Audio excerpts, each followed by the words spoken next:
నమస్తే STV news కి స్వాగతం. నేను సుధా. బులెటిన్ల ముందుగా హెడ్లైన్స్. జీవీఎంసీ కౌన్సిల్ ను కుదిపేసిన స్టీల్ ప్లాంట్, టీడీఆర్ల అంశాలు, ఉక్కు ప్రైవేటీకరణ జరుగుతున్న మేయర్ పీలా, ఎమ్మెల్యే విష్ణుకుమార్ రాజు.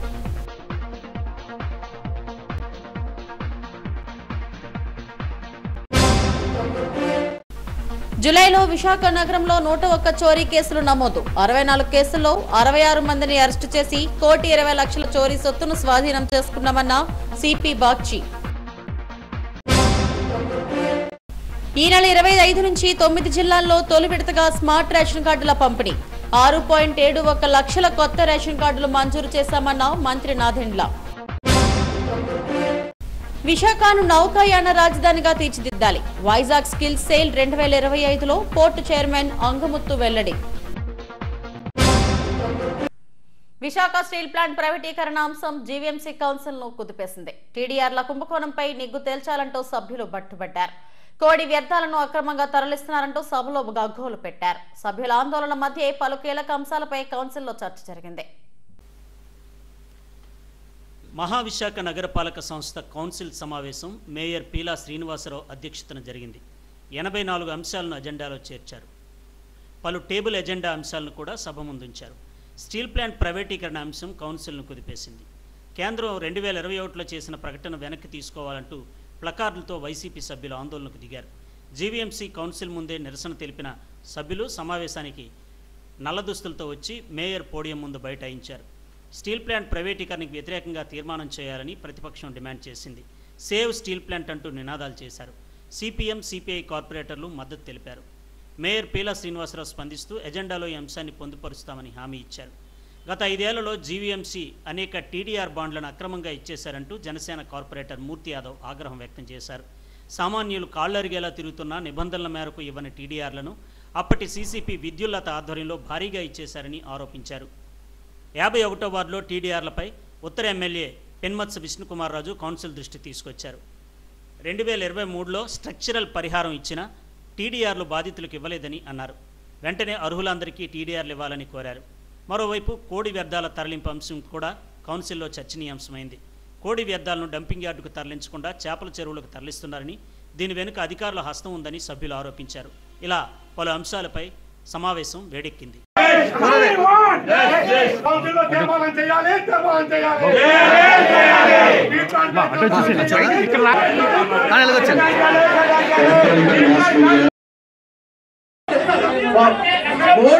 రావాలనుకోండి తప్ప మీకు విధ విధానాలు రావు. విధ విధానాలు చేత ఉండండి. నేను మాట్లాడతాను కదా, నేను మాట్లాడుతాను. ఒకటే మీరు మీకు ఫోటో కావాలా, సబ్మిట్ కావాలా.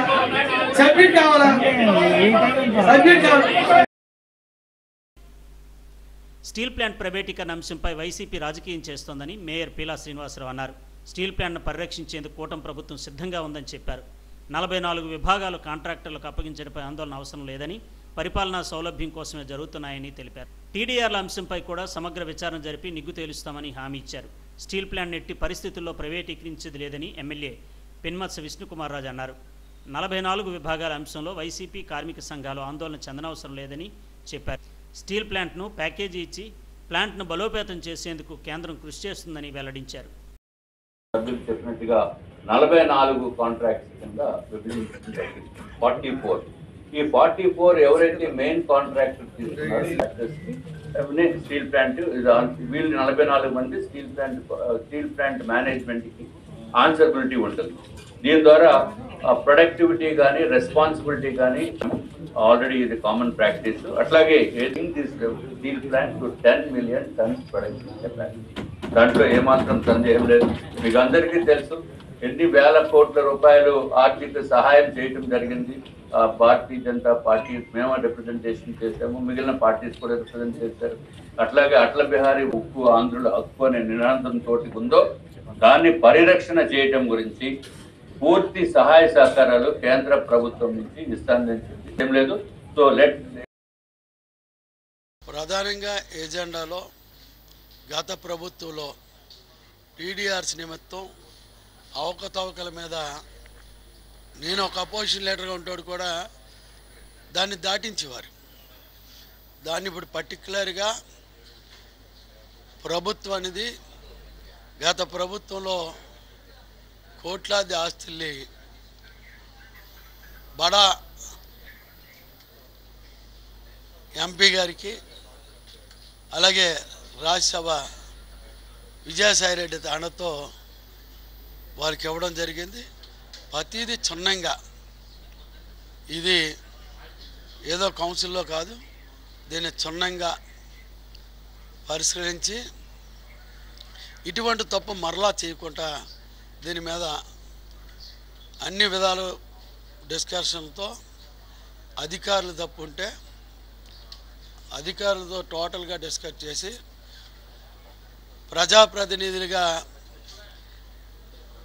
అందరికీ ఆలోచనలో మంచి ప్రభుత్వాన్ని మా ప్రభుత్వం కల్పించిన సభ్యులకి అందరికీ ఒక సంకేతం ఇచ్చే బాధ్యత ఉంది. అది కౌన్సిల్ ద్వారాగా ఇస్తామని మీ ద్వారా తెలియజేస్తాం.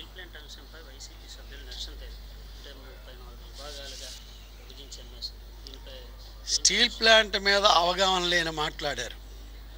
ఎందుకంటానంటే వెళ్ళి బ్లాక్ రిబ్బన్లు పెట్టుకొని గాంధీ బొమ్మ దగ్గర ధర్నా చేశారు. ధర్నా చేసి నా దగ్గరికి వచ్చారు. నా స్పోడియం దగ్గర ధర్నా చేశారు. దేనికి ధర్నా చేస్తున్నారు, మీ విధి విధానాలు ఏంటున్నాయి, మీ లెటర్ పూర్వకంగా ఇమ్మంటే ఒకరికి కూడా సమాధానం లేదు. అంటే ఏదో ఫోటో కోసం చేసినట్టు చేశారు. మేము చెప్పాం, ఈ రోజుకి మేము కమిట్మెంట్ అయ్యి ఉన్నాం. ఈ ప్రభుత్వం గతంలో ఇచ్చిన ఆదేశాల మేరకు మా పల్లా శ్రీని గారి ఎమ్మెల్యే రాష్ట్ర అధ్యక్షులు ఆ రోజు తీసుకున్న నిర్ణయం ప్రాణాలకి త్యాగం చేసి దాంట్లో భాగంగా ఆయన రాష్ట్ర ముఖ్యమంత్రి వర్యులు నువ్వు రాష్ట్ర అధ్యక్షుడు చేయాలంటే నాకు స్టీల్ ప్లాంట్ క్లియర్ చేయాలనేది ఆయన భావం, ఆయన సంకల్పన. దానికి మోడీ గారు కానీ ఇక్కడ విష్ణుకుమార్ రాజు గారు కానీ ఎమ్మెల్యేలందరూ వాళ్ళ ప్రభుత్వం నుంచి ఉమ్మడి ప్రభుత్వంగా జనసేన కానీ తెలుగుదేశం అందరూ కలిసి ప్రభుత్వానికి ఇబ్బంది అయినప్పటికీ సెంటర్లో స్టీల్ ప్లాంట్కి గర్వంగా అనౌన్స్ చేసి ఇవాళ ఫైనాన్స్గా ఆదుకుంటే ఏదైతే కొంతమంది వ్యక్తులు ఉద్యోగం చేయకుండా ఏసీ రూమ్లో ఉంటూ మేము చెప్పింది జరగాలని తప్పుడు ఆలోచనలు. ఎందుకంటే ఎప్పుడైనా డెవలప్ అయితే ఉత్పత్తి డెవలప్ అయితే ఆ ఉత్పత్తి ద్వారాగా పైకి సేల్ అవుతే ఈ స్టీల్ ప్లాంట్ అప్పులు తీరుతాయి. ఆ మార్గాన్ని ఎతకాలి. అక్కడ ఎవరైతే జెన్యూన్గా ఉన్న వాళ్ళ మీద ఇది తప్పని రిటన్గా లెటర్ ఇవ్వాలి. అది కాకుండా ఇన్ని అంశాలు పెట్టారు. దేనికోసం పెట్టారండి? స్టీల్ ప్లాంట్ ప్రైవేటీకరణ చేయనందుకు మీరు ఎంకరేజ్ చేస్తున్నారా? గత విజయసాయి రెడ్డి ఇదే కార్పొరేషన్ ఎలక్షన్కి పాదయాత్ర పెట్టి మీ స్టీల్ ప్లాంట్ జయిస్తానన్నారు, జయించలేదు, అమ్ముకునేందుకు రేటు పెట్టారు. నేను ఈవేళ కూడా చెప్తాను, వాళ్ళు చేయలేంది మా ప్రభుత్వం చేసింది. మీరు ఏదైతే నాకు ఇచ్చింది కూడా స్టీల్ ప్లాంట్ రన్ అవ్వమని ఇవ్వలేదు, స్టీల్ ప్లాంట్కి మేము సహాయం చేయలేదని ఇవ్వలేదు. వర్కర్లుగా ఉన్న కొంతమంది యూనియన్లకి అనువుగా నడలేదని, వాళ్ళకు అనుకూలంగా నడాలని, వాళ్ళు చెప్పినట్టు నడాలని ఒక విధానాన్ని లెటర్ల ద్వారా తెలియజేస్తే నేను అందుకే చెప్పాను, విధి విధానాలకు కట్టుబడుతూ సెంట్రల్ గవర్నమెంట్ నుంచి అధికారి నడిపించాలంటే కొన్ని స్పెషల్ మనం కూడా కొన్ని ఆర్డర్స్కి అనుకూలంగా మనం కూడా నడవాలి.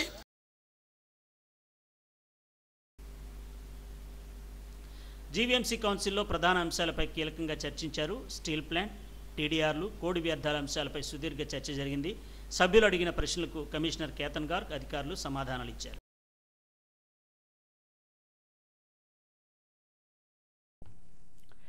జూలై నెలలో విశాఖ నగరంలో జరిగిన 101 చోరీ కేసులను పోలీసులు ఛేదించారు. 64 కేసుల్లో పురోగతి సాధించి 66 మంది నిందితులను అరెస్టు చేశామని సిపి బాగ్చి చెప్పారు. వారి వద్ద నుంచి 83.08 లక్షల విలువైన చోరీ సొత్తును స్వాధీనం చేసుకుని బాధితులకు అందించినట్టు వెల్లడించారు. విశాఖ నగరంలో ప్రతి నెలలో జరిగిన చోరీల రికవరీ మేళాను నగర పోలీస్ కమిషనర్ శంకప్రతాప్ బాగ్చి నిర్వహిస్తున్నారు. ఇందులో భాగంగానే శుక్రవారం జూలై నెలలో జరిగిన చోరీల వివరాలను మీడియాకు వెల్లడించారు.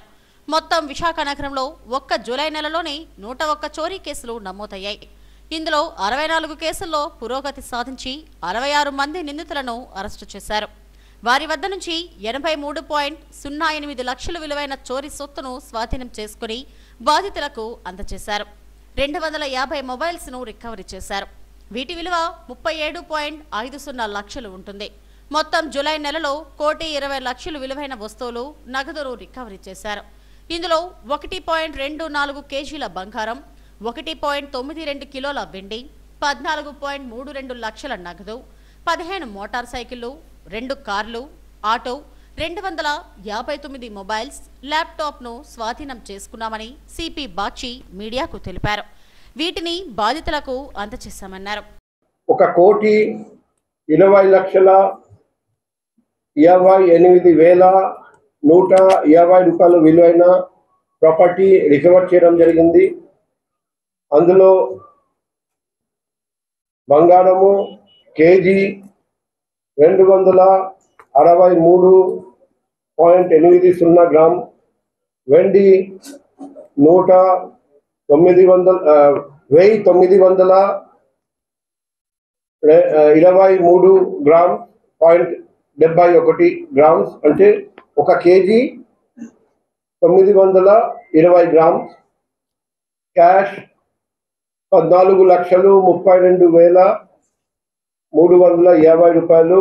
Motor cycles 15, cars 2, auto 1, mobile phones 259, laptop 1, weighing machine of loader 1, copper wire 29 కేజీలు, స్టెయిన్లెస్ స్టీల్ కౌంటర్స్ 2. సో మనం చూస్తే ప్రతి నెల మనం లాస్ట్ మంత్ కంటే ఎక్కువ చేస్తున్నాం. సో నవంబర్ 2024లో 89 లక్షలు, డిసెంబర్లో 90 లక్షలు, జనవరిలో 92 లక్షలు, ఫిబ్రవరిలో 93 లక్షలు, మార్చిలో 95 లక్షలు, ఏప్రిల్లో 1 కోటి రూపాయలు, మేలో 1 కోటి రూపాయలు మరియు 4 లక్షలు, జూన్లో 1 కోటి రూపాయలు మరియు 6 లక్షలు, అండ్ జూలైలో 1 కోటి రూపాయలు 20 లక్షలు కంటే ఎక్కువ విలువైన వస్తువులు మేము రికవర్ చేసాము. ఈ ప్రాపర్టీ రికవరీ చూస్తే హైయెస్ట్ రికవరీ గాజువాకలో 27 లక్షలు 34,200 రూపాయలు. నెక్స్ట్ ఆడిలోవా 26 లక్షలు 8,500 రూపాయలు.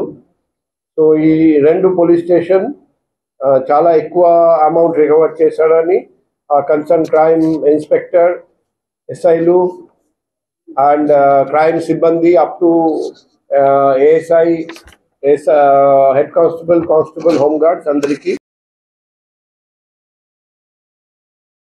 ముందు జాగ్రత్త చర్యల్లో భాగంగా జూలై నెలలోనే నగరంలోని వివిధ ప్రాంతాల్లో 374 సీసీ కెమెరాలు ఏర్పాటు చేశారు. ప్రజలు కూడా తమ ఇళ్ల వద్ద సీసీ కెమెరాలు ఏర్పాటు చేసుకోవాలని సిపి సూచించారు. ఈ సమావేశంలో డీసీపీలు, ఏసీపీలు పాల్గొన్నారు. ఈ నెల 25 నుంచి స్మార్ట్ రేషన్ కార్డులు పంపిణీ చేస్తున్నామని మంత్రి నాదెండ్ల మనోహర్ వెల్లడించారు. రాష్ట్ర వ్యాప్తంగా 1,45 లక్షల మందికి స్మార్ట్ కార్డులను పంపిణీ చేస్తామన్నారు. కొత్తగా 6.71 లక్షల మందికి రేషన్ కార్డులు పంపిణీ చేస్తామని చెప్పారు. ఈ నెల 25 నుంచి క్షేత్రస్థాయిలో 9 జిల్లాల్లో తొలి విడతగా పంపిణీ చేస్తామన్నారు. ఈ నెల 30న సెప్టెంబర్ 6న మిగతా జిల్లాల్లో విడతల వారీగా స్మార్ట్ రేషన్ కార్డులు అందజేస్తామన్నారు. కొత్త రేషన్ కార్డుల కోసం 16.67 లక్షల దరఖాస్తులు రాగా అందులో 5% దరఖాస్తులు మాత్రమే పెండింగ్ లో ఉన్నాయన్నారు. గౌరవ ఉప ముఖ్యమంత్రి గారు పవన్ కళ్యాణ్ గారు అనేక సందర్భాల్లో చెప్పింది ఏంటంటే కామన్ మ్యాన్ ని సామాన్యుని మనం ఆదుకునే విధంగా ప్రభుత్వం నుంచి ఏ పథకం చేసినా ఏ కార్యక్రమం చేసినా అందులో నిజాయితీ ఉండాలి. అందులో భాగంగానే రాష్ట్ర వ్యాప్తంగా ఈ నెల 25వ తారీఖు నుంచి స్మార్ట్ రైస్ కార్డుల డిస్ట్రిబ్యూషన్ ప్రారంభించబోతున్నాం. దాదాపు 1,45,00,000 రైస్ కార్డ్స్ ఉచితంగా ఇప్పుడు ఎవరికైతే కార్డ్స్ ఉన్నాయో వారందరికీ కూడా కొత్తగా దాదాపు 6,71,000 మందికి మనం నమోదు చేసుకున్న వాళ్ళకి కూడా ఈ అవకాశం కల్పించి ఒక భారీ స్థాయిలో టెక్నాలజీని ఉపయోగించుకుంటూ బహుశా భారతదేశంలో ఎక్కడ కూడా ఇప్పటి వరకు ఇటువంటి కార్యక్రమం జరుగుండదు. ఎందుకంటే ఎలక్షన్ కమిషన్ కూడా చాలా సమయం తీసుకుంటుంది. కానీ 25వ తారీఖున ప్రారంభించబోయే ఈ కార్యక్రమం క్షేత్రస్థాయిలో ఇంటింటికి వెళ్ళి అందించడానికి కోసం కూడా ఒక ప్రయత్నం చేయబోతున్నాం. సో గ్రామ సచివాలయం, వార్డు సచివాలయం డిపార్ట్మెంట్తో టైఅప్ చేసుకుని ఈ కార్యక్రమాన్ని రాష్ట్ర వ్యాప్తంగా 1,45,00,000 కుటుంబాలకి అందించే విధంగా ఈ స్మార్ట్ రైస్ కార్డ్స్ తీసుకొచ్చాం. ఇదివరకు కూడా మీ అందరికి కూడా వివరించాం. మేము దీంట్లో చాలా స్పష్టంగా కేవలం ప్రభుత్వ చిహ్నాలు, ఎవరైతే ఫ్యామిలీ హౌస్ హోల్డ్ హెడ్ ఉంటారో వాళ్ళ ఫోటో ఒక్కటే ఉంటుంది. సేఫ్టీ మెజర్గా క్యూఆర్ కోడ్ ఉంటుంది. వెనక వైపు కుటుంబ సభ్యుల వివరాలు, అదేవిధంగా ఒక కస్టమర్ టోల్ ఫ్రీ నంబర్ లాగా ఒక హాట్ లైన్ ఒకటి ఏర్పాటు చేసి 1967 అనేది ఎవరైనా ఎప్పుడైనా ఫోన్ చేసుకోవచ్చు. ఈ వ్యవస్థ అంతా కూడా దాదాపు 2 నెలల నుంచి ప్రిపేర్ అయ్యి ప్రింటింగ్ చేయించి జిల్లాల వారీగా సంబంధించిన తహసీల్దార్లకు మండల వారీగా పంపించి అక్కడ కూడా లాస్ట్ మైల్ డెలివరీ పర్ఫెక్ట్గా జరగాలి, డిలే జరగకూడదు, మిస్యూజ్ కాకూడదు అనే ఉద్దేశంతో మా అధికార యంత్రాంగం దీని గురించి చాలా లోతుగా ఆలోచించి ఇంతకుముందు నేను అన్నట్టు గ్రామ సచివాలయం, వార్డు సచివాలయం సిబ్బందితో పాటు ఆ డిపార్ట్మెంట్తో టైఅప్ చేసుకుని ముందుకెళ్ళాం. విశాఖను నౌకాయాన రాజధానిగా తీర్చిదిద్దేందుకు అన్ని చర్యలు చేపడుతున్నామని Visakha port trust chairman doctor Angamuthu జిల్లా కలెక్టర్ హరీంద్ర ప్రసాద్లు తెలిపారు. విశాఖ పోర్ట్ ఆధ్వర్యంలో వైజాగ్ స్కిల్ సేల్ 2025 సదస్సును బీచ్ రోడ్లోని ఒక హోటల్లో నిర్వహించారు. ఈ సదస్సుకు ప్రభుత్వ పారిశ్రామిక విద్యారంగ నిపుణులు పాల్గొన్నారు. నైపుణ్యాభివృద్ధి, వ్యాపార ఆరంభ అవకాశాలు, పర్యావరణ హిత పోర్టు పరిష్కారాలపై చర్చించారు. సముద్ర రంగ నైపుణ్యాభివృద్ధిని పెంపొందించడం, సుస్థిరమైన గ్రీన్ పోర్ట్ పద్ధతులను అభివృద్ధి పరచడం, సృజనాత్మకతను వెలికితీసే స్టార్టప్లను ప్రోత్సహించడం ఈ సదస్సు ముఖ్య ఉద్దేశమని పోర్ట్ ట్రస్ట్ చైర్మన్ అంగముత్తు చెప్పారు. ప్రధాని మోడీ వికసిత్ భారత్ 2047 దృష్టిలో ఉంచుకొని అందుకు అనుగుణంగా తక్షణ దీర్ఘకాలిక ప్రణాళికలు అమలు చేస్తున్నట్టు వెల్లడించారు. విశాఖ సముద్ర రంగంలో అపారమైన అవకాశాలు ఉన్నాయని వాటిని అందిపుచ్చుకోవాలని యువతకు సూచించారు. విశాఖను దేశంలోనే అగ్రగామి సముద్ర నైపుణ్యాభివృద్ధి కేంద్రంగా మార్చే దిశగా కృషి జరగాలన్నారు. ప్రభుత్వం పోర్టు అభివృద్ధికి చురుకైన పాత్ర పోషిస్తుందని చెప్పారు. డిస్ట్రిక్ట్ కలెక్టర్ గారికి ఈ సందర్భంగా నేను శుభాకాంక్షలు తెలియజేస్తున్నాను. వాళ్ళు వైజాగ్ పట్టణంలో 5,000 మందికి ఈ మారిటైమ్ సెక్టర్లో స్కిల్ డెవలప్మెంట్ చేకూర్చడానికి కార్పొరేట్ సోషల్ రెస్పాన్సిబిలిటీ వాళ్ళ స్కీమ్ కింద వాళ్ళు స్పాన్సర్ చేయబోతున్నారు. ఇది చాలా మంచి ఇనిషియేటివ్. వైజాగ్లో ఆల్రెడీ మనకి చాలా మట్టుకు ఆపర్చునిటీస్, ఉద్యోగాలు ఇవన్నీ ఈ పోర్ట్ రిలేటెడ్ సంబంధించినవి ఉంటాయి. అదికి మించి ఇంకా ఈ సీ ఫేరింగ్ కానీ, ఈ డ్రెడ్జింగ్ కానీ, ఈ షిప్ 25 కాన్ఫరెన్స్ జరుగుతుంది. ఈ కాన్ఫరెన్స్లో భాగంగా ఒకవైపు మన మెరిటైమ్ సెక్టార్లో ఉన్న అవకాశాల గురించి చర్చించడానికి వివిధ సెషన్స్ జరుగుతుంది. ఇంకొక వైపు స్టార్టప్ ఆర్గనైజేషన్స్ చేపడుతున్న ఈ సర్క్యులర్ ఎకానమీ కావచ్చు, గ్రీన్ షిప్పింగ్ కావచ్చు, దాంట్లో నూతనంగా వాళ్ళు తీసుకువస్తున్న సొల్యూషన్స్ గురించి వాళ్ళు ఒక ప్రజెంటేషన్ చేపట్టడం జరుగుతుంది. ఈ కార్యక్రమంలో భాగంగా గౌరవ చైర్మన్ వర్యులు చెప్పినట్టు దాదాపు 5,000 మంది సిబ్బంది మెరిటైమ్ సెక్టార్లో పనిచేసే విధంగా వాళ్ళకి నైపుణ్య శిక్షణ అందించే కార్యక్రమం కూడా మొదలవుతుంది. ఈ కార్యక్రమం ద్వారా మనము గౌరవ ముఖ్యమంత్రి వారిలో అనుకుంటున్న స్వర్ణాంధ్రాన్ని సాధించడానికి ఉత్తరాంధ్ర ప్రాంతం నుంచి దాదాపు 5 లక్షల పైన జాబ్స్ 5 ఏళ్ళు for the city of Visakhapatnam, because we want to introduce the concept of maritime skill development. So VPA will support state government and district administration for bringing or training 5,000 skilled manpower under maritime sector per year, and we are keeping a target of 50,000 people to be trained by 2030. And for that, whatever the support we will be providing under CSR fund. So this is a global opportunity. Our boys and girls, they can go and work not only in the country, in the entire world, in the entire globe. And the second thing, we want to steel plant ను ప్రైవేటీకరించే యోచన కేంద్రానికి లేదని BJP శాసనసభ పక్షనేత ఉత్తర MLA Penumatsa Vishnukumar Raju స్పష్టం చేశారు.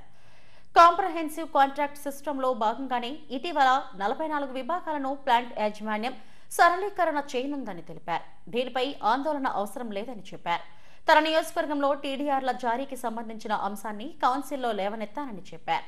ఉత్తర నియోజకవర్గాన్ని అన్ని విధాలా అభివృద్ధి చేయడమే తన ప్రధాన లక్ష్యమంటున్న ఎమ్మెల్యే విష్ణుకుమార్ రాజుతో మా chief reporter Lakshminarayana face to face.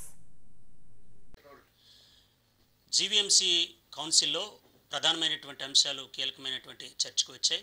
Ex officio హోదాలో ఎమ్మెల్యే ఉత్తర నియోజకవర్గ ఎమ్మెల్యే పెనుమత్స విష్ణుకుమార్ రాజు హాజరయ్యారు. పలు అంశాలపై ప్రస్తావించారు.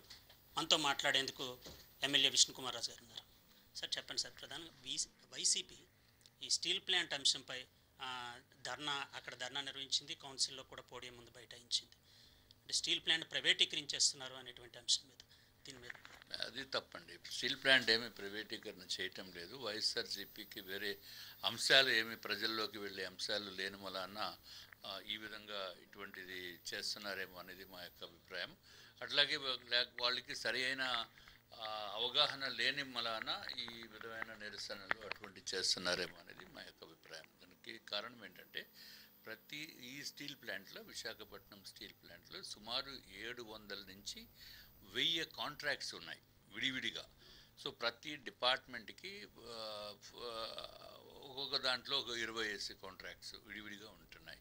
ఇట్లా కాకుండా ఇది ఎఫెక్టివ్ ఫంక్షనింగ్, తర్వాత ఎఫిషియెంట్గా ఉండాలి అనే ఉద్దేశంతో ఇప్పుడు సుమారు ఒక 20 చిన్న చిన్న కాంట్రాక్ట్స్ ఉన్నాయన్నీ కూడా తీసి ఒక సింగిల్ కాంట్రాక్ట్గా వాళ్ళు చేయటం జరిగింది.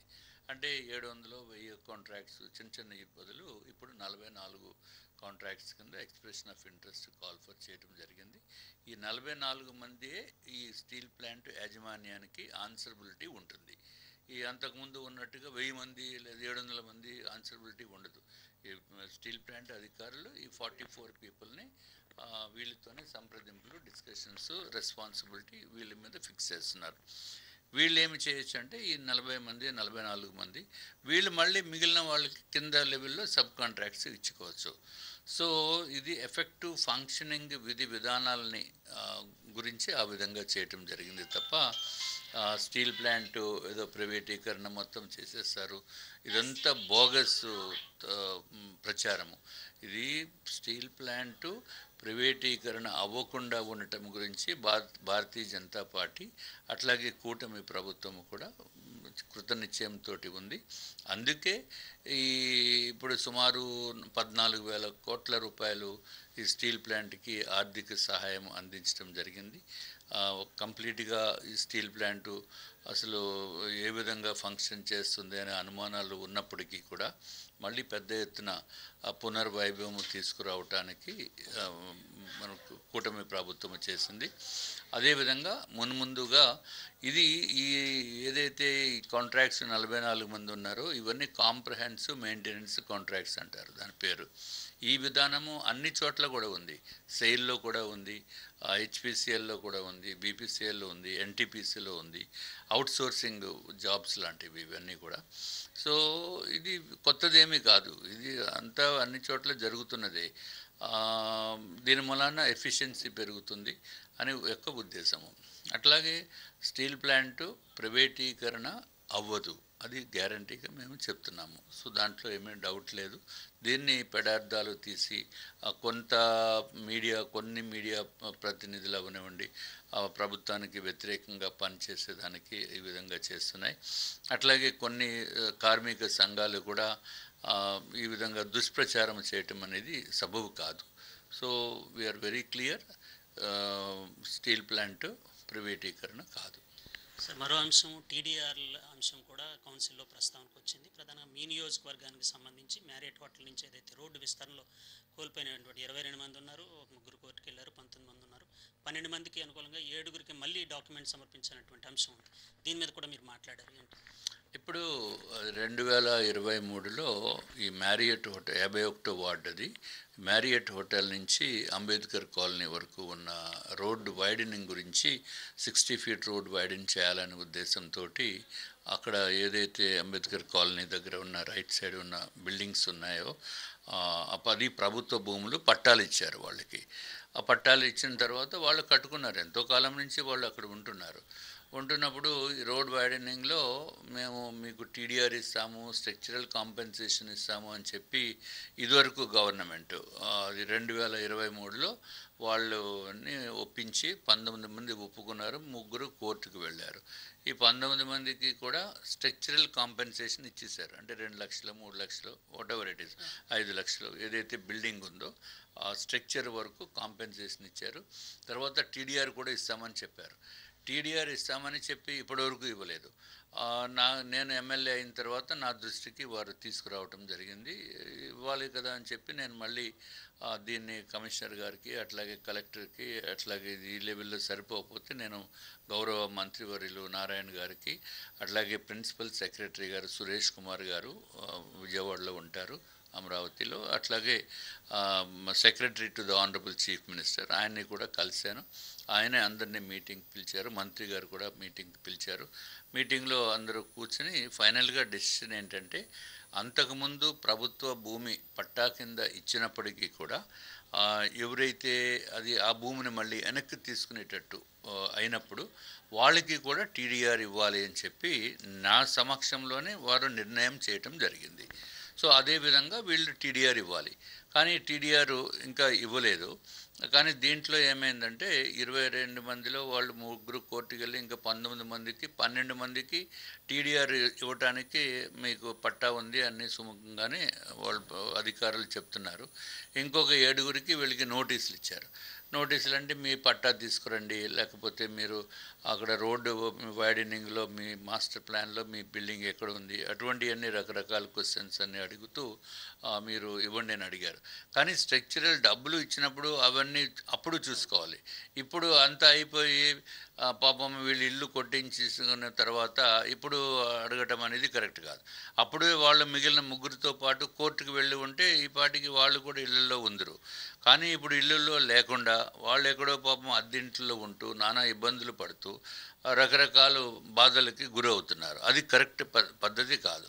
సో అందుకు నేను ఇవాళ కౌన్సిల్లో కూడా రైజ్ చేయడం జరిగింది. అది వాళ్ళు పైనుంచి ఇంకా ఆర్డర్స్ రావాలని చెప్తున్నారు. తప్పనిసరిగా నేను మళ్ళీ విజయవాడ వెళ్ళినప్పుడు ఆ కన్సర్న్ డిపార్ట్మెంట్తో మాట్లాడి వీడికి ఆర్డర్స్ వచ్చేటట్టు చేస్తాను. నియోజకవర్గ డెవలప్మెంట్స్ గురించి నియోజకవర్గ డెవలప్మెంట్స్ చాలా పెద్ద ఎత్తున డెవలప్మెంట్ యాక్టివిటీస్ ఉన్నాయి. ఇప్పుడు సుమారు 36 కోట్ల రూపాయలు వర్క్స్ ఇంకా పెండింగ్ ఎట్ టు బి స్టార్టెడ్లో ఉంది. 36 crores అంటే చిన్న విషయం కాదు. మనకి పెద్ద పెద్ద రోడ్లన్నీ అవకాశం లేదు. మన నార్త్ నియోజకవర్గం అంతా కొండవాళ్ళు ప్రాంతము, కొంత డైమండ్ పార్క్ వరకు కొంత ఏరియా వస్తుంది, ద్వారకా నగర్ వరకు, అట్లాగే రాజేంద్ర నగర్ ఇవన్నీ కూడా వస్తాయి, Seethammadhara. So already developed area అది. But still 36 crores pending works to be started. అవి తొందరలో మొదలు పెడతారు. అట్లాగే ఇది కాకుండా ఒక 6 కోట్ల రూపాయలు ఇప్పుడు దీంట్లోనే కౌన్సిల్లో కూడా శాంక్షన్ అయ్యే అవకాశం ఉంది. టోటల్గా ఒక 42 crores ఇంకా పెండింగ్, మిగిలిన స్టార్ట్ అయిపోయినది కాకుండా. సో ఇది ఒకటే కాకుండా ఇంకా పెద్ద ఎత్తున ఎక్కడైతే రిక్వైర్మెంట్ ఉందో కొండవాళ్ళు ప్రాంతంలో తప్పనిసరిగా మేము అన్నీ కూడా టేకప్ చేస్తాము. దాంట్లో ఏమాత్రం డౌట్ లేదు. నియోజకవర్గం అభివృద్ధి చేయడానికి మేము ముందు ఉంటాము. అట్లాగే ప్రభుత్వం కూడా మనం అడిగిన నిధుల్లో కొన్ని 5 వర్క్లు అడిగితే కనీసము 2-3 వర్క్స్ అన్న శాంక్షన్ చేసే పరిస్థితి ఉంది. సో తప్పనిసరిగా నార్త్ నియోజకవర్గాన్ని ఏదైతే ప్రజలు నా పైన నమ్మకంతో గెలిపించారో వారికి నాకు గెలిపించినందుకు మరొకసారి ధన్యవాదములు తెలియజేసుకుంటూ నా వంతు కృషి నేను చేస్తూ డెవలప్మెంట్ చేస్తాము నియోజకవర్గానికి అని చెప్పి తెలియజేస్తున్నాం. స్టీల్ ప్లాంట్ ఎట్టి పరిస్థితుల్లోనూ ప్రైవేటీకరించే పరిస్థితి ఉండదు. పరిపాలనా సౌలభ్యం కోసం కొన్ని విభాగాలను కాంట్రాక్టర్స్ ఈ విధంగా అప్పగించడం జరుగుతుందే తప్ప స్టీల్ ప్లాంట్ను ప్రైవేటీకరించే పరిస్థితి లేదు. అదేవిధంగా టీడీఆర్ల అంశాన్ని కూడా కౌన్సిల్లో లేవనెత్తాం. అవి కూడా పరిష్కార దిశగా ఉన్నాయి. నియోజకవర్గంలో పెద్ద ఎత్తున నిధులు వెచ్చించి అభివృద్ధి చేస్తున్నాం. ప్రజలు ఏదైతే నమ్మకం పెట్టుకున్నారో ఆ నమ్మకాన్ని వమ్ము చేయకుండా నియోజకవర్గాన్ని అత్యుత్తమంగా తీర్చిదిద్దడమే తన లక్ష్యమని చెప్తున్నారు ఉత్తర MLA Penmatsa Vishnu Kumar Raju. Video journalist శ్రీనివాస్తో లక్ష్మీనారాయణ, ఎస్డీవీ న్యూస్, విశాఖపట్నం. గణపతి మండపాలకు సింగిల్ విండోలో అనుమతులు పొందవచ్చని కాంచనపాలెం సీఐ రవికుమార్ చెప్పారు.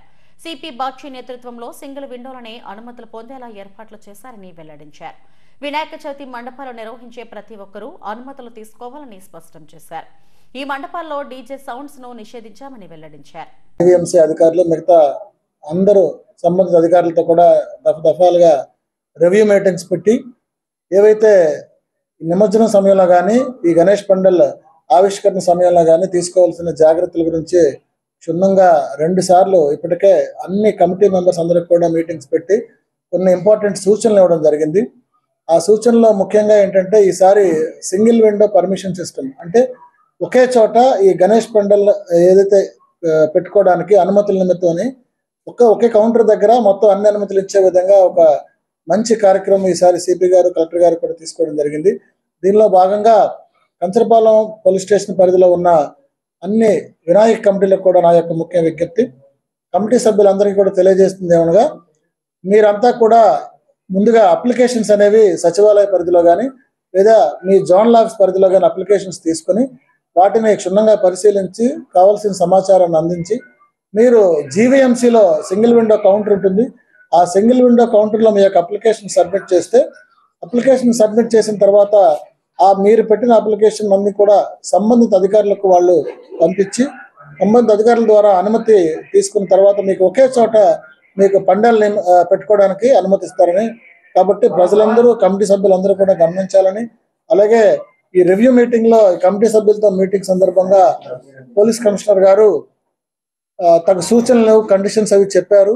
ఆ సూచనలు ఏవైతే 29 కండిషన్స్ ఏవైతే చెప్పారో ఆ కండిషన్స్ అన్ని కూడా మేము కమిటీ సభ్యులకు వివరిస్తున్నాం. ఏవైతే సూచనలు ఉన్నాయో వాటిని తూచా తప్పకుండా కూడా పాటించి ఈసారి వినాయక చవితి ఉత్సవాలంతా కూడా ఘనంగా జరుపుకుంటారని, భక్తి శ్రద్ధలతో గడుపుకుంటారని కంచరపాలెం పోలీస్ ఇన్స్పెక్టర్గా పోలీస్ స్టేషన్ పరిధిలో ఉన్న ప్రజలందరికీ కూడా తెలియపరచుకుంటున్నాను. ఓల్డ్ జైల్ రోడ్లోని ప్రభుత్వ మహిళా డిగ్రీ కాలేజీలో నిర్వహించిన మెగా జాబ్ మేళాకు విశేష స్పందన లభించింది. దక్షిణ ఎమ్మెల్యే వంశకృష్ణ శ్రీనివాస్ ఆధ్వర్యంలో నిర్వహించిన జాబ్ మేళాలో సుమారు 20 కంపెనీలు 1000 ఉద్యోగాలను భర్తీ చేసేందుకు ఇంటర్వ్యూలు నిర్వహించాయి. యువతకు ఉపాధి అవకాశాలు కల్పించాలనే లక్ష్యంతో కూటమి ప్రభుత్వం ఆధ్వర్యంలో జాబ్ మేళాలు నిర్వహిస్తుంది. 20 కంపెనీలు యువతకు ఇంటర్వ్యూలు నిర్వహించి అభ్యర్థులను ఎంపిక చేశాయి. ప్రతి విద్యార్థి తన విద్య పూర్తి చేసుకున్న తర్వాత ఉద్యోగం చేయాలనే లక్ష్యంతో కళాశాలలో జాబ్ మేళాలు నిర్వహిస్తున్నామని ఆర్యవైశ్య కార్పొరేషన్ డైరెక్టర్ కొల్లూరు రూప, జనసేన నాయకుడు శ్రీనివాసరావులు తెలిపారు.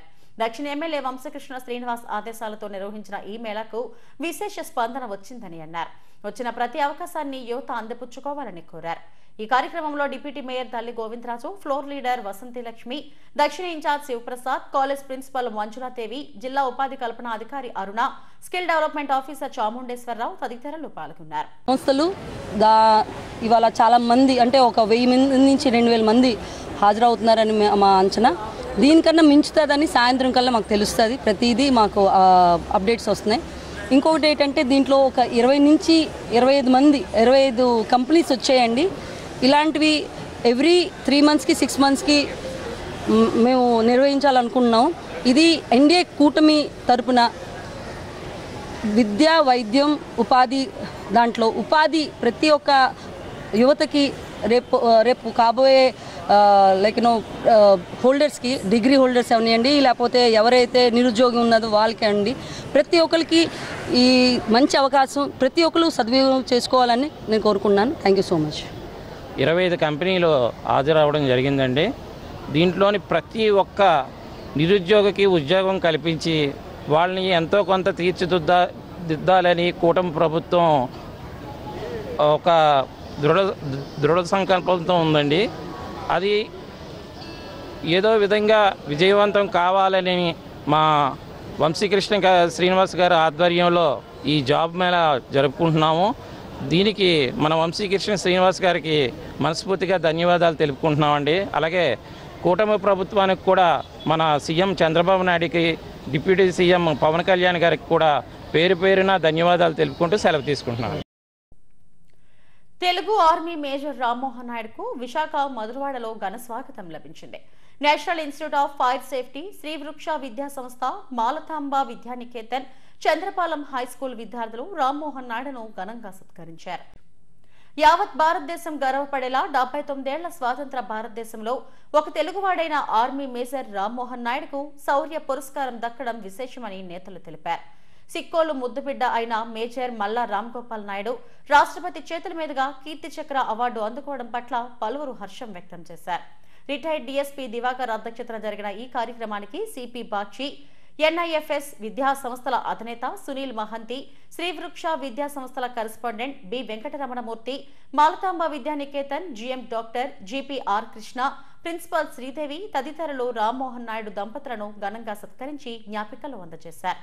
Real hero major Rammohan Naidu అంటూ ప్రశంసించారు.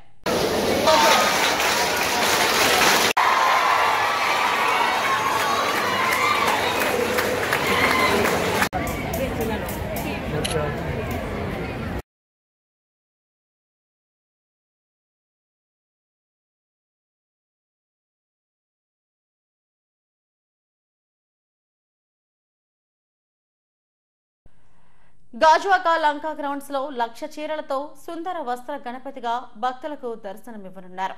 ఉత్సవ వేదికలో రూపుదిద్దుకుంటున్న సుందర వస్త్ర గణపతిని Sundarakanda movie team hero Nara Rohit, MLA Ganta తనయుడు రవితేజ, చిత్ర యూనిట్ సభ్యులు సందర్శించారు. చేనేత చీరలతో సుందర వస్త్ర గణపతిని కళాకారులు తీర్చిదిద్దుతున్నారు. హీరో రోహిత్, గంటా రవితేజలు ఉత్సవాల బ్రోచర్ను ఆవిష్కరించారు. ప్రపంచ ఖ్యాతి గడించేలా ఈ ఉత్సవాలను అంగరంగ వైభవంగా నిర్వహించనున్నామని నిర్వాహకులు గణేష్ తెలిపారు. ఈ ఏడాది 1,00,000 చీరలతో సుందర వస్త్ర గణపతిని తీర్చిదిద్దుతున్నామని, 27న తొలి పూజ ఘనంగా జరగనుందని చెప్పారు. ఈ కార్యక్రమంలో 70వ వార్డు టీడీపీ అధ్యక్షుడు చట్టి గోపి, పృథ్వీ తదితరులు పాల్గొన్నారు. అందరికీ తెలిసిన విషయమే, ప్రతి సంవత్సరం మన గాజువాక లంకా మైదానంలో భారీ ఎత్తున గణేశోత్సవాలు చేసుకుంటాం. ఆ గణేశోత్సవాల్లో భాగంగా ఈ సంవత్సరం స్వామివారికి శ్రీ సుందర వస్త్ర మహాగణపతిగా స్వామివారి పేరు నామకరణం చేయడం జరిగింది. అలాగే ఈ యొక్క సుందర వస్త్ర మహాగణపతిని దర్శించుకోవడానికి ఈ రోజు సుందరాకాండ మూవీ టీం మొత్తం అంతా నారా రోహిత్ గారు అండ్ మూవీ బృందం అంతా కూడా రావడం జరిగింది. చాలా సంతోషకరంగా ఉంది. మళ్ళీ మనకి 25న స్వామివారి ఆగమనం కూడా చాలా భారీ ఎత్తున చేయబోతున్నాం. అలాగే 27వ తారీఖు ఉదయం 11:05 స్వామివారి మొదటి పూజ కూడా చేసుకొని ఉన్నారు. అలాగే ఈ ప్రతి సంవత్సరం కూడా గతంలో చూసుకుంటే మన మోహన్ బాబు గారు కానీ, రామ్ చరణ్ గారు కానీ, ఉపాసన గారు చాలా వరకు కూడా మన గాజువాక గణనాథం దర్శించుకున్నారు. ఈసారి కూడా ఇప్పుడు నారా రోహిత్ గారు మన లాస్ట్ శ్రీ విష్ణు గారిలా వస్తున్నారు. ఈసారి నుంచి మన గాజువాక ఖ్యాతి ప్రపంచ స్థాయికి వెళ్ళిందని చాలా హ్యాపీగా ఫీల్ అవుతున్నాం. మనకి ఈ 21 రోజు పాటు కూడా చాలా మంది సినీ సెలబ్రిటీలు కూడా రావడానికి సిద్ధంగా ఉన్నారు. వాళ్ళకి తగ్గ ఏర్పాట్లు, విఐపి మార్కెట్లు కూడా ప్రత్యేకంగా ఏర్పాటు చేయడం జరిగింది. గాజువాకలో మా మహాగణపతిని దర్శించుకోవడానికి నారా రోహిత్ గారు మరియు వాళ్ళ బృందం, సుందరకాండ సినిమా బృందం అంతా కూడా ఈరోజు మా వినాయకుడిని దర్శించుకోవడం మాకు చాలా గొప్ప విషయంగా ఉంది, చాలా ఆనందంగా ఉంది. ఇలాగే ప్రతి సంవత్సరం కూడా ఇంతకన్నా గొప్పగా జరుపుకుంటామని ఆ సందర్భాన్ని మేమందరం కూడా షేర్ చేసుకుంటూ బురుజుపేటలోని కనక మహాలక్ష్మి అమ్మవారి దేవస్థానంలో శ్రావణ లక్ష్మి శుక్రవారం పూజలు ఘనంగా జరిగాయి. శ్రావణ మాస ఉత్సవాల్లో ఆఖరి శుక్రవారం సందర్భంగా అమ్మవారి మూల విరాట్ కు క్షీరాభిషేక సేవ నిర్వహించారు. భక్తులు పెద్ద సంఖ్యలో అమ్మవారిని దర్శించుకున్నారు. 11 మంది ఉభయదాతలు పాల్గొన్నారు. ఉచిత సామూహిక వరలక్ష్మి పూజల్లో 250 మంది గృహిణులు పాల్గొన్నారు. శ్రావణ మాస ఉత్సవాలను ఘనంగా నిర్వహించామని ఆలయ అర్చకులు తెలిపారు. భక్తులు పెద్ద ఎత్తున తరలివచ్చి శ్రావణలక్ష్మి పూజల్లో పాల్గొని తరించారని చెప్పారు. సిరిల తల్లి కనక మహాలక్ష్మి అమ్మవారి కృప ప్రజలందరిపై ఉండాలని ఆకాంక్షించారు. మహాదేవ్యై చ విద్మహే విష్ణుపత్నే చ ధీమహి తన్నో శ్రీ కనక మహాలక్ష్మి ప్రచోదయాతు. నా పేరు కొడమంచిలి శ్రీనివాస్ శర్మ, శ్రీ కనక మహాలక్ష్మి అమ్మవారి దేవస్థానం ప్రధాన అర్చకులు. దేశంలో స్వయంభూమూర్తిగా వెలిసిన మహాలక్ష్మి క్షేత్రాల్లో అతి కొద్ది క్షేత్రాల్లో ఒక క్షేత్రం శ్రీ కనక మహాలక్ష్మి అమ్మవారు. అమ్మవారు ఇక్కడ మండపంలో బావిలో స్వయంభూమూర్తిగా వెలిసి అక్కడ గర్భాలయంలో ప్రతిష్ఠింపబడ్డారు. అమ్మవారు సుమారు వెలిసి 150 ఏళ్ళు అయ్యిందని చెప్పి ఆ నోట ఈ నోట విన్న వార్తల ద్వారా మాటల ద్వారా తెలిసి వస్తోంది. అమ్మవారు ఇక్కడ విశేషం ఏమిటంటే స్వయంభూమూర్తి, అదేవిధంగా స్వయం పూజాక్షేత్రం. అంటే ప్రతి భక్తుడు కూడా అమ్మవారిని స్వయంగా తమ స్వహస్తాలతో అమ్మవారిని అర్చించుకుని పూజించుకునే అవకాశం ఉన్న ఏకైక శ్రీ కనక మహాలక్ష్మి అమ్మవారి దేవాలయం మహాలక్ష్మి రూపం కనక మహాలక్ష్మి అమ్మవారు. అదేవిధంగా అమ్మవారు ఇక్కడ బహిరంగంగా ఉంటారు. అంటే పంచభూతాలు సేవించే విధంగా పైన గోపురం కానీ చుట్టూ గోడలు కానీ లేకుండా అమ్మవారు బహిరంగంగా ఉంటారు. అంటే కింద నుంచి మనుషులే కాదు పైనుంచి దేవతలు కూడా అమ్మవారిని ఆరాధిస్తూ ఉంటారు అనడానికి తార్కాణంగా అమ్మవారు ఇక్కడ విరాజిల్లుతూ ఉన్నారు. అమ్మవారికి ఇక్కడ గురువారం ప్రీతికరమైన రోజు. ఎందుచేతంటే పూర్వకాలంలో అమ్మవారిని మార్గశిర మాసంలో గురువారం నాడు ఆ బావిలోంచి తీసి ప్రతిష్ఠించారనే వార్త ఉంది, అనే మాట ఉంది. దాని మీద ఏమిటంటే గురువారం చాలా విశేషం. ఇంకా మార్గశిర మాస గురువారాలు అన్నవి ఇంకా విశేషంగా జరుపుకుంటారు. మార్గశిర మాసం 30 రోజులు కూడా అమ్మవారికి ఉత్సవాలు జరుగుతాయి.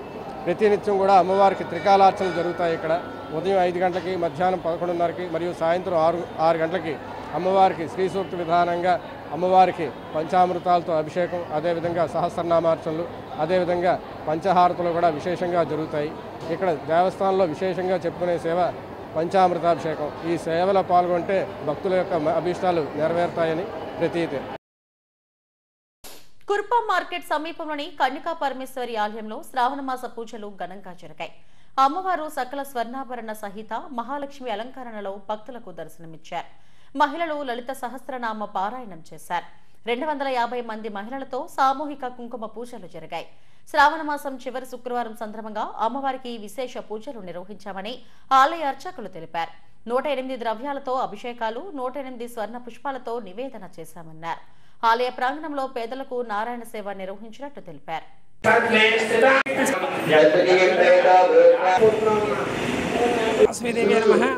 మాది కంజిగాడ దేవస్థానం విశాఖపట్నం అంటూనండి. మా దేవాలయంలో శ్రావణ మాసం అత్యంత వైభవంగా చేస్తున్నాం. ఆఖరి శుక్రవారం సందర్భంగా మా అమ్మవారికి ఈరోజు మహాలక్ష్మీదేవి కింద అలంకరించున్నామండి.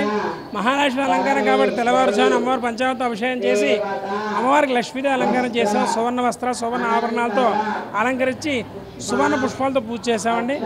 భక్తులందరి చేత 200 నుంచి 500 మంది వరకు వచ్చిన భక్తులందరి చేత కూడా లక్ష్మీ సహస్రనామాలతో పూజ చేస్తున్నాం. చేసుకోవడం వల్ల అమ్మవారికి లక్ష్మీదేవి అనుగ్రహం కలిగి వాళ్ళ ఇంట్లో లక్ష్మీ కటాక్షం కలుగుతుందని చెప్పి ప్రతిదీ కాబట్టి అందరి చేత కూడా లక్ష్మీ పూజ చేయిస్తున్నామండి. ప్రజలంతా తమ పండుగలను పర్యావరణానికి ముప్పు లేకుండా జరుపుకోవాలని స్వాతి ప్రమోటర్స్ అధినేత మేడపాటి కృష్ణారెడ్డి కోరారు. కుర్పా మార్కెట్ వద్ద భక్తులకు మట్టి గణనాథులు, వినాయక వ్రతకల్ప పుస్తకాలను ఉచితంగా అందజేశారు. తొలుత కన్యకా పరమేశ్వరి అమ్మవారిని దర్శించుకుని పూజలు నిర్వహించారు. ప్రతి ఒక్కరూ మట్టి గణనాథుల్నే పూజించాలన్నారు. గత కొన్నేళ్లుగా ప్రతి వినాయక చవితికి అనేక ప్రాంతాల్లో మట్టి గణనాథులను పంపిణీ చేస్తున్నామని, ఈ ఏడాది కూడా వేలాది విగ్రహాలను భక్తులకు అందజేస్తున్నట్టు తెలిపారు. ఈ కార్యక్రమం మొదలుపెట్టి దాదాపు 10 సంవత్సరాలు అయింది. ఇది 10 సంవత్సరాల నుంచి కూడా మీడియా మిత్రులందరూ కూడా పూర్తి సహకారం అందించి విశాఖపట్నం నగరంలోనే కాదు రాష్ట్రం మొత్తం మీద కూడా ఎక్కడ మట్టి వినాయకుల్ని పూజించాలి తప్ప ఈ కలరేసిన రకరకాల వినాయకులను పూజించొద్దు అనే నినాదంతో ప్రత్యేకించి ఏర్పాటు చేయడం జరిగింది. కార్యక్రమం విజయవంతంగా పూర్తి చేయడంలో మీడియా మిత్రులదే మూల కారణం.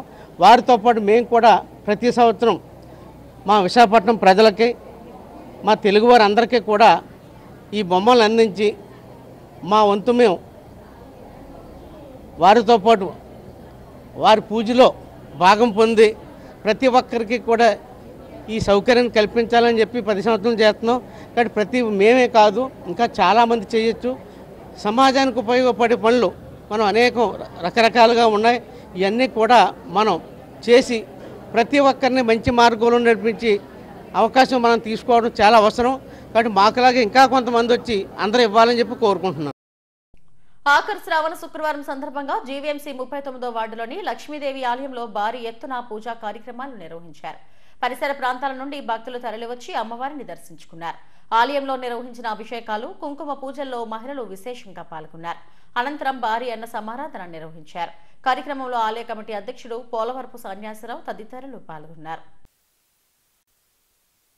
వాటితో అమ్మవారికి నివేదన జరగడం జరుగుతుంది. అలాగే సారి ఊరేగింపు కూడా ఈ పురవీధుల్లో ఊరేగించి అమ్మవారికి సారి కూడా సమర్పించడం జరుగుతుందండి. అలాగే ఈ యొక్క శ్రావణ మాసంలో అమ్మవారికి 5 వారాలు కూడా విశేషంగా పూజలు చేసి అన్నీ కూడా భక్తులు వచ్చి వారి యొక్క మొక్కులు తీర్చుకొని మాకు అన్నీ కూడా అమ్మవారిని నమ్ముకుంటే మాకు అన్ని కోరికలు తీరుతున్నాయి. దానివల్ల మేము వచ్చి అమ్మవారికి మొక్కులు చెల్లించుకోవడం అని చెప్పి భక్తులు కూడా వచ్చి చెప్పడం కూడా జరుగుతుంది. ఈ అమ్మవారు చాలా కాలంగా ఇక్కడే ఉండి భక్తులకి అల్లివేళ కాపాడి మంచి కలపవల్లి. ఈ లక్ష్మీదేవి అమ్మవారు ఆలయం ఇప్పుడు వరకు ఎక్కడా లేదండి. ఇక్కడే పురాతన ఆలయం అండి. ఇది కనీసం ఒక 50 సంవత్సరాల నుంచి ఇక్కడే ఉండి లక్ష్మీ టాకీస్ అని పేరు కూడా రావడం ఏంటంటే ఈ లక్ష్మీదేవి అమ్మవారు రావడం వల్లే ఇక్కడ లక్ష్మీ టాకీస్ అని జంక్షన్ అని కూడా వచ్చింది. ఇక్కడే కాదు, వాటర్ లిస్టులో కూడా లక్ష్మీ టాకీస్ సెంటర్ అనే కూడా వస్తుంది. అంటే చాలా ప్రసిద్ధి గల ఆలయం అండి. ఇక్కడే పెద్ద పెద్ద థియేటర్ పాన్ షాపులు, తర్వాత హోటల్స్ కూడా నైట్ టైం కూడా రన్ చేసి ఈ అమ్మవారి నిత్య పండగగా నిత్య కళ్యాణంగా ఉండేదండి ఇక్కడ అంతా. ఇప్పుడంటే ఇంకా కొద్దిగా తగ్గింది, కానీ ఇంకా సెంటర్కి అది మంచి పేరండి. అమ్మవారు అంటే మంచి భక్తులకి నమ్మకం. సింహాచలం వరాహలక్ష్మీ నరసింహస్వామి వారికి శ్రీకాకుళం నివాసి లక్ష్మీ నరసింహ మోటార్స్ అధినేత వైశ్యరాజు రాజారాం కిరణ్ రాజ్ 45 గ్రాముల బరువైన శంఖం, చక్రనామాలతో 6 పేటల బంగారు చైన్ను కానుకగా బహుకరించారు. ఆలయ డిప్యూటీ ఈవో సింగం రాధ, ప్రధాన అర్చకులు శ్రీనివాసాచార్యులు, పర్యవేక్షణాధికారి త్రిమూర్తుల సమక్షంలో ఈ విరాళాన్ని సమర్పించారు. ఆలయ సాంప్రదాయం ప్రకారం దాతకు స్వామివారి దర్శనం కల్పించారు. అనంతరం పండితులు వేదాశీర్వచనమిచ్చారు. ఈ ఉదార విరాళానికి కృతజ్ఞతలు తెలుపుతూ ఇతర భక్తులకు స్ఫూర్తిదాయకమని అధికారులు అన్నారు.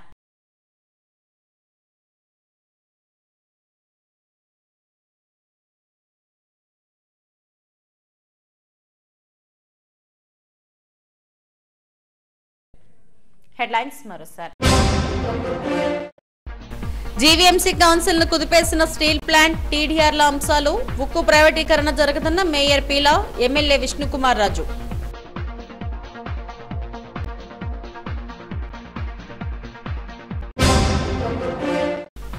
జులైలో విశాఖ నగరంలో 101 చోరీ కేసులు నమోదు. 64 కేసుల్లో 66 మందిని అరెస్టు చేసి 1,20,00,000 చోరీ సొత్తును స్వాధీనం చేసుకున్నామన్న సిపి బాగ్చి. ఈ నెల 25 నుంచి 9 జిల్లాల్లో తొలి విడతగా స్మార్ట్ రేషన్ కార్డుల పంపిణీ.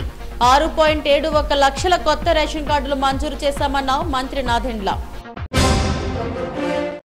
విశాఖను నౌకాయాన రాజధానిగా తీర్చిదిద్దాలి. వైజాగ్ స్కిల్ సేల్ 2025లో పోర్టు చైర్మన్ అంగముత్తు వెల్లడి. ఇవి ఇప్పటివరకు నా బులెటిన్ అప్డేట్స్. నమస్తే.